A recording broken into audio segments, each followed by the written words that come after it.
Hi everyone, thanks for joining me. You're watching In Deep on the Delta. This is the weekly fishing report for July 20th, and everything's pretty much been status quo. We're going to go over a quick report. There's been a few changes. I got some information that I have when it comes to oxygen levels out here. We'll go over that. I was out last night. I came out about 7 o'clock, fished till about 11, took a nap till about 4, and I got up at 4 this morning and fished till about 8 o'clock. I think it's 8:30 or something now, and this is Wednesday morning. I'm getting water temperatures out here at 8 o'clock that are close to 80 degrees. So we're going to see 80 degree plus water temps as long as this hot weather stays in here. Water clarity here in the South Delta is excellent, 3 to 5 feet. I'm going to still have to say stay out of the South Delta. I'm still getting reports of 1 to 2 feet of visibility. My friend David Lee, who sends in reports all the time, he's a hardcore South Delta rat, and he's basically said, Steve, I'm throwing my hands up. He had to get out of the South. He went up around Sacramento and fished up that area, Liberty, some of the sloughs up there, and found that the fishing was a lot easier up there, caught a few more fish. And for David, he's saying, he's just going to wash his hands at the South until he sees some, at least, 3, 4, 5 feet of visibility till it gets back to normal. Then the fish are still there. They're just not on a bite. It's been a disastrous year for the South. There, I did talk to Alan Fong. Alan has found some striper up there. Last week, I think he had 1 or 2 days where he found a nice school of striper and caught some fish, but they've kind of disappeared. Alan is catching largemouth up there. They're not. His key bait that he's throwing is a spinner bait. I think he said white with a white and orange blade. But Alan knows that area, and he's going to catch fish pretty much any time he's up there. But there is a bite going on up there. The bite in the Central Delta is pretty tough. I'll say that I have been catching stripers out here too. I catch about 1 a week, just plugging for bass out here. Now, I'll also say that the stripers that Alan was catching were nice size schoolies. I'll say 22 to 24 inches, 5 pounds. The fish that I'm catching out here are closer to 16 to 20, 21 inches, and they're just not in very good numbers. I just run across one every now and then when I get on a point or something where there's some moving water. I'm going to talk about the New Gen tournament, then I'm going to talk about this this water oxygen content thing that I got some information on. The New Gen tournament was out Saturday, 70 boats, 19.9 won it. A tough, 19.9 is not a bad bag, but it's not a Delta bag for here midsummer. Now, I'll congratulate the guys that won it, and that was Richard Rodriguez and Tim Meeks. Good job, guys. 19.9. They had a 5.3 for the big fish. Out of 70 boats, 28 boats, the middle of the pack, were between 10 and 12 pounds. So that's a little better than it has been. Middle of the pack has been closer to 7 or 8 pounds the last couple weeks. But I'll tell you, New Gen has some really good anglers. And if you look at some of the names in the middle of the pack that are getting 10 and 12 pounds, that is a tough day, and I'm sure they're not happy with it. That's for big sticks, getting 10, 12 pounds on the Delta midsummer is not what it should be out here. So you guys that are fishing the weekends and struggling and trying to just grind out every fish, it's not you. The fishing is tough out here, and you've got to work for every fish. Let's get into this oxygen thing, and it may give you guys some information on what you want to do, or it might not mean anything to you. But I was out the other day at the dock, and some of the spray boats were going in, and I talked to one of my friends that does the spraying. He says, have you noticed anything around? And I don't know, he said, the yellow flowers, primrose, pennywort, but what I have behind me, you'll see this yellow flower surface vegetation. He goes, when we come up to there, to these areas, our oxygen meters just show the oxygen dropping. Anywhere we see this stuff, the oxygen levels drop. And when they come out spraying, they have to check every stop they make. They check for oxygen levels, pH, so on and so forth, make sure the water quality is where they need it to be before they spray. So I've kind of put 2 and 2 together. When I'm around this stuff, I'm not catching many fish, and I'm wondering if there's something, maybe because it's growing so fast now, it's depleting oxygen. I don't know. If you're a biologist and you know what's going on, let me know. Or if you've been fishing around here and catching fish, let me know. But For you guys that are fishing the frog tournament coming up, or if you're coming up and fishing a tournament, you're thinking you're going to punch, maybe you want to leave these yellow flowers alone. Punch the hyacinth, punch the duckweed, stay away from this stuff. With that, what's the deal? Chatterbaits have been coming on this week. That's, you know, there's no big pattern other than early morning, late in the evening.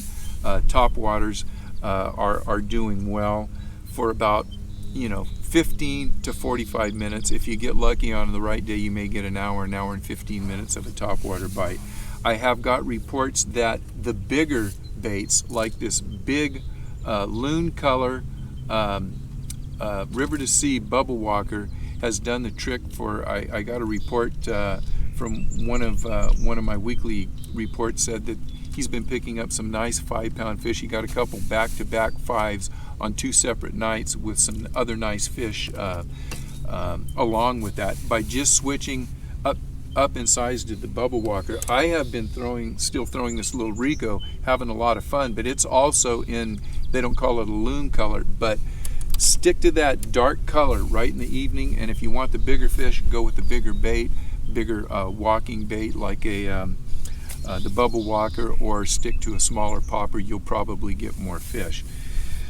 Chatterbaits have been coming on. I have been using the horny toad the last few weeks. I've gotten a lot of reports that guys are catching fish on chatterbaits, so I started switching between the horny toad and the chatterbait, both in green pumpkin, and I have finally started catching a few fish on chatterbaits. What I have noticed is the horny toad, I'm getting more bites, but they're smaller fish. The chatterbait is picking up bigger fish for me, and when I talk about bigger fish, my average fish on the chatterbait is between about 1 3/4 pounds to maybe 2 1/4. On this horny toad, I'm getting fish from, I'll say, 10 to 14 inches, and occasional fish that, maybe 2 pounds. But the bite is more steady on the horny toad, but bigger fish on the chatterbait. I've also noticed that I am just getting a ton of fry garters on this horny toad. Lots of small bites. Last week, when they were coming up, these fish were just grabbing that thing the last 2 or 3 weeks, and it's buried in their gullet. Now I'm missing a lot of bites. Even the fish that I get around 2 pounds on this, I'm getting them right in the lip. I'm missing a lot more bites. For some reason, the fish just aren't on a super great bite. I'm going to pick up the camera. I'm going to show you what's over here, and I'll show you where I've been catching the fish. So if you come out here, I think the biggest pattern that you're going to find is coming to an area that has some offshore tules like this. We got a couple of them out there. They're 10, 15 feet off the bank, and they're sparse offshore tules. And what I'm finding, if you go in there and you look in there, a lot of the fry are holding right in there. So you got a lot of fry garters in there. And I'll take this horny toad and I'll just pitch it right into the middle of it and let it drop and just twitch it a couple times, and usually that'll trigger the strike. It is a pattern. It's not a great pattern because the fish are small. A lot of them are going to be undersized, and every 4th, 5th fish is going to be a keeper. Every 7th or 8th fish may be a 2.5 pounder. You can catch a big fish, but just more of a fun deal. All right, what did I do in the evening? Came out at about 7 o'clock. I started throwing the Rico. I caught some small fish, a couple of small fish. The bite was slow last night. As soon as I got those fish to come up on top on the Rico, and that is the small little black popper, as soon as they got active on that, I switched over to the bigger bubble walker. I managed one fish that was maybe 3.5, one fish that was about 3, and then I had 2 major blow-ups right at dark, and I missed them both. And I don't know what it is, but that's my problem. I've been missing a lot of big fish this year. But all in all, a very slow evening bite. I caught 3 or 4 on the small Rico. I got, I think, 3 fish on the bubble walker, and then I had a couple of big bites on the bubble walker. As the sun started going down, I started throwing things like the big noisy Dotch. I kept throwing that big bubble walker. I threw a Mikey, the big large Mikey. Nothing at all coming up taking the wake baits. Not one big bite, not one little bite. A couple more bites on the bubble walker. I threw a chatterbait and I caught a couple small fish, about 1.5 pounds after dark. 11 o'clock I went to bed. 4 a.m. this morning I got up. I started throwing these bad boys for about an hour. Just not even a look. Went over to a walking bait. I wanted to get a big fish, so I kept the big loon color bubble walker on. I think I got one fish about 1.75 pounds. I wanted to get some action. I switched over to the Rico, hooked a nice 3.5 pound fish, which jumped and lost that one. I caught some legal fish that were probably around 14 inches, had some fun. That bite dropped off about 6:30 in the morning. I started off with the, took off the top water. I went back to the horny toad and I started picking up fish.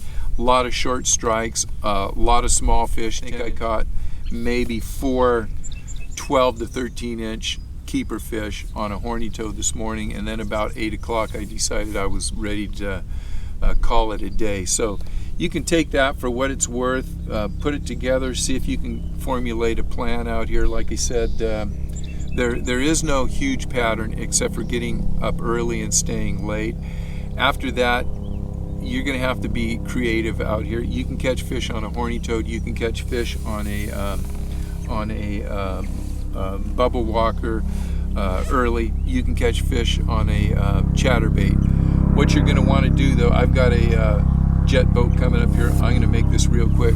You're going to want to be creative and work what you know, your junk fishing, and just no worm bite going on. Not a lot of frog bite and not a lot of punch bite. So with that, it turned out to be a plane, not a jet boat. But with that, thank you guys for watching. If you didn't watch my video on spinner baits, check that, or excuse me, spinning rods, check that out. I'm going to do, hopefully Saturday, I'm going to get together with Rob Cloutier from the Bass Hole, and Rob's going to talk about some of the spinning rods that he has. We're going to call them Bubba spinning rods, Delta spinning rods. He'll talk about the rods that he likes, what he fishes on them, the reels that he uses and how he sets them up, and he'll be able to give you a rundown on what he's got in there and how he fishes spinning rods here on the Delta. So with that, thanks again. We'll see you guys next week, and hopefully, man, something's got to break out here soon. Good luck, and until then, if you get a big one, send me a picture. See you guys on the water. All right, getting a little better. A little better. Hopefully we can see that. It's not a big one, but nighttime's coming. All right.